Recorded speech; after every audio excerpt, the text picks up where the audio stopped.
What's up, y'all? I'm out here at the range, as you can see back behind me, on an absolutely beautiful day to do some testing out here. Temperatures right now in the mid 60s. We're only supposed to hit just barely over 70 today, so absolutely perfect out here. I've only done one test so far, and it was actually a good one. This one right here, I'm pretty sure is going to follow right behind it. We've got some spicy 45 ACP. So we got the jelly contraption ready to roll with a couple of chronos and 2 blocks of gel. Now again, only one test done. It behaved just like it was supposed to, so this first block up here is completely clear, and I'm guessing that we probably won't need more than that first one. Of course, as you can see, I've got my heavy clothing barrier up front with a layer of denim fleece and 2 layers of cotton t-shirt. And again, what we've got here is some spicy 45 ACP. As you can see, it's from Grizzly. It's their 185 grain plus P JHP. Now the ballistics on this is saying 1200 feet per second at the muzzle, which would give you right at 600 foot-pounds of energy. So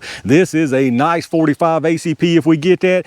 Being that this is Grizzly, in the past, really anything that I've tested from them that had a plus P or a plus P plus on it has been some pretty hot stuff. So I expect these are going to live up to that. Here's a look at your cartridge brass case. Now I will say this is a very basic looking projectile. I mean, this right here is basic as basic can get, buddy. Just looks like some cold swaged, I mean, just incredibly plain projectile. But if we can hit that 1200, that's really not gonna matter. Now y'all know I just recently tested some plus P golden saber. That stuff did a really nice job, but if this stuff is true to the numbers, this right here will be just a little bit above and beyond that even. Now I didn't see any kind of test barrel listed, but I do have a couple of different links here. We've got us a shorty with the G30 that's got the 3.8 inch barrel, and then we've got us a full size 5 inch 1911 here with the Rock Island Armory. But that's enough talking about it. I'm pretty sure we're gonna have us some really good performance right here. Let's get it all set up and see what happens. All right, let's see what we can get out of these big bad bears here. I'm gonna do a 5-round average from each barrel length. I'm gonna go ahead and start with the 5 inch 1911 first.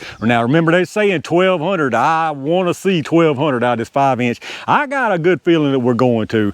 Now you will see multiple velocities from this radar. Your large numbers right here at the muzzle, and then you've got 5 across the bottom. The first one there is set for 3 yards, which is roughly where the gel is here at 10 feet, and then the others are set for 10, 15, 25, and 50 yards. 1200 is what I'm looking for. I'm definitely hoping to see that out of the Grizzly. Ooh, that feels good. 1291, baby. Woo, this stuff feels good, y'all. 1317. Good night. 1296. This stuff feels good right here, y'all. 1288. I almost lost count. I'm getting so excited here. And 1294, let me tell you something right there. That is some good 45 ACP. Let's check out this average. All right, y'all, to say I'm impressed with this right here would be the understatement of the century. This stuff had a 5-round average of 1297 feet per second. That's almost 700 foot-pounds of energy. That's right at 700 foot-pounds of energy from a 45 ACP. We had a 29 extreme spread with an 11.4 standard deviation. So nice and consistent, as well as being hot to trot out here. Let's get it reset and see what the G30 does. All right, let's see what this short barrel does for it. Now, just as something to reference this by, with the Golden Saber plus P185s, we had a 5-round average from this G30 of 1050, right at 1050. We didn't test it out in 1911, but I got a feeling this right here is gonna smoke that 1050. Let's see what happens. Oh yeah, ain't no doubt. 1230, get out of here with that. 1227, get on out of here.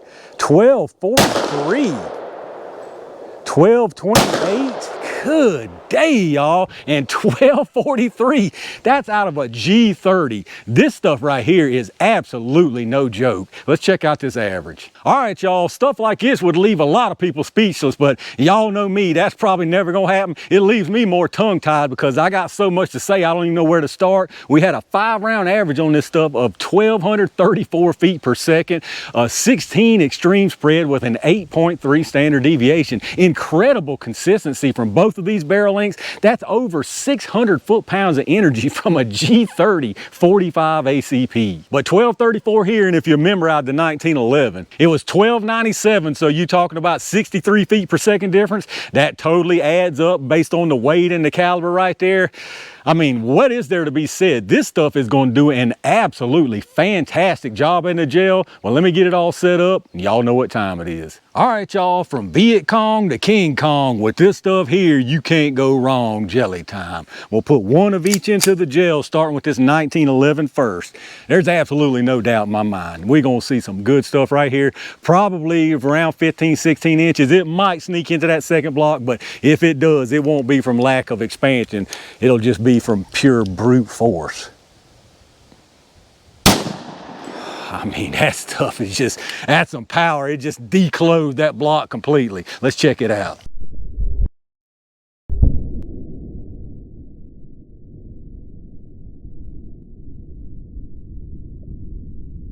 All right, y'all, that stuff sure enough put the mollywop on that gel down there.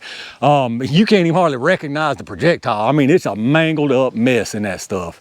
Let's see what this 30 does. This one actually might be a little better because it ain't moving quite as fast anyway. I mean, this stuff just is not playing around, y'all. Let's go check out what we got.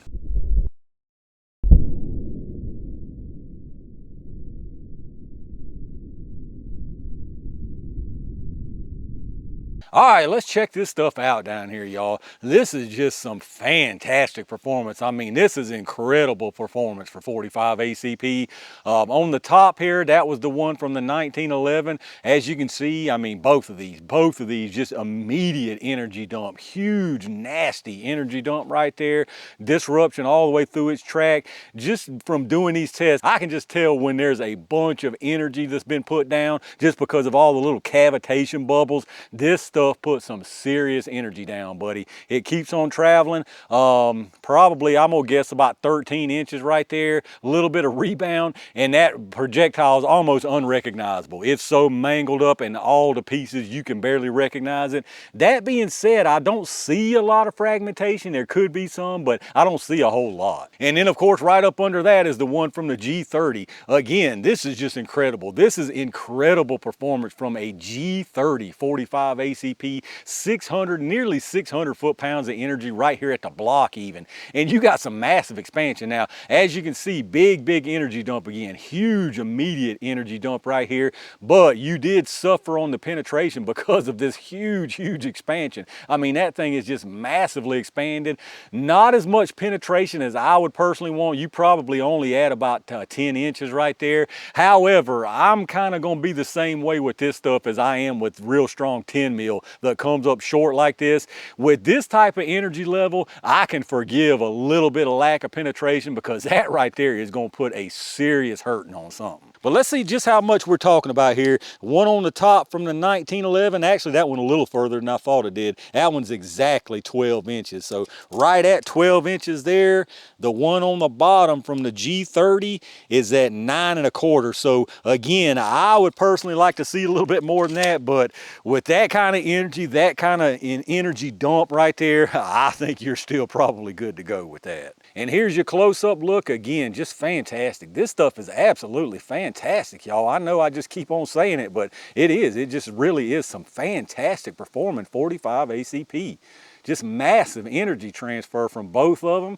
And just look at that expansion. Same thing from the top here. I'm doing so good lining these things up today. It's a little bit tricky from the top view, but you can see here, I mean, that's just a very nice performing 45 ACP. All right, y'all, let's check out these projectiles. Absolutely incredible expansion and fragmentation. Look at this thing right here now. As soon as I pulled it out, I was mashing on it and popped the jacket loose. It was still connected when I pulled it out. Look at this thing. I mean, that's huge. That is absolutely massive. And it didn't lose any material. No petals from the jacket, no lead. Like I say, the jacket was still fused to it now. It wasn't real tight, but it was on there. I mean, you can't even call this a mushroom. This thing went past mushroom mushroom and actually turned into a beach umbrella. Look at that thing right there, y'all. That's just absolutely incredible for a 45 ACP. Now this one here is from the 1911. I actually pulled these bigger pedals out with it, this lead. They were sitting on top, so they were broken loose. So I don't know if you can consider that retention. That's probably lost right there. We'll measure them both ways, but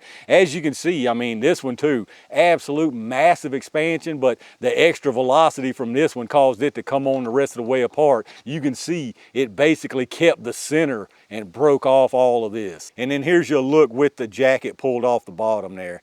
Again, it was stuck on there. I mean, it was stuck on there pretty decent where it wasn't just gonna fall off, and I pulled it off with my tweezers getting this stuff out. But either way, that's absolutely massive expansion. But let's get some numbers on them and see what we're looking at there. They both started at 185. This one from the G30 is at 184.8, so I would say nothing lost there, maybe a crumb or two. Now this one from the 1911 definitely had some loss.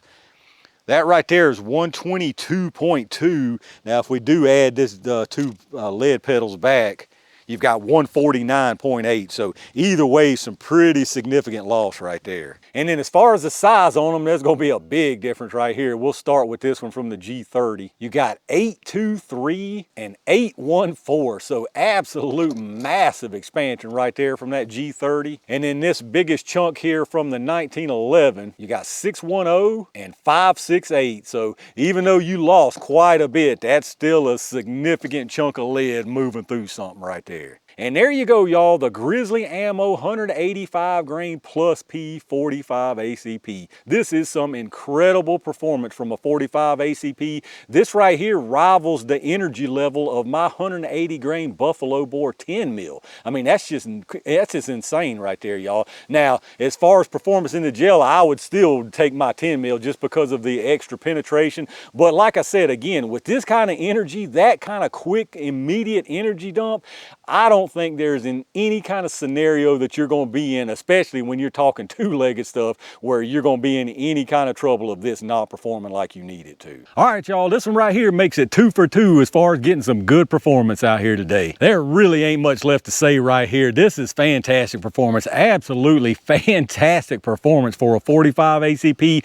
Now, with that being said, I am going to kind of nitpick a little bit. Like I already mentioned, I'd like to have more penetration, and you can slow these down a little bit and get that extra penetration and less expansion. The problem is I don't want to slow it down, so it's a catch-22. I think the biggest takeaway based on that right there is we're at the performance limit of these projectiles right here. If you had a projectile that was maybe a little harder, a compound, stayed together, didn't open quite as easily, then you would probably be right where you want to be with this same velocity. But it's definitely a tricky balancing act, getting all the components that do the right thing to get you everything that you want to get. But let me know down in the comments what y'all think about the performance from this Grizzly right here. Do you think it's too much? Do you think it's just right on the money? Let me know in the comments what your thoughts are. A reminder, like always, if you're doing some shopping, check out those affiliate links I've got in the video description. You can get pretty much anything you need down there, and anything you pick up helps the channel, so I really appreciate that. Big thanks as always to all my Range Gang members and every single one of y'all for supporting the channel. I've got one more test on the agenda out here today that I have no doubt is going to give us some good performance, so make sure y'all stay on the lookout for that. And in the meantime, stay safe, stay prepared, and I'll see you soon.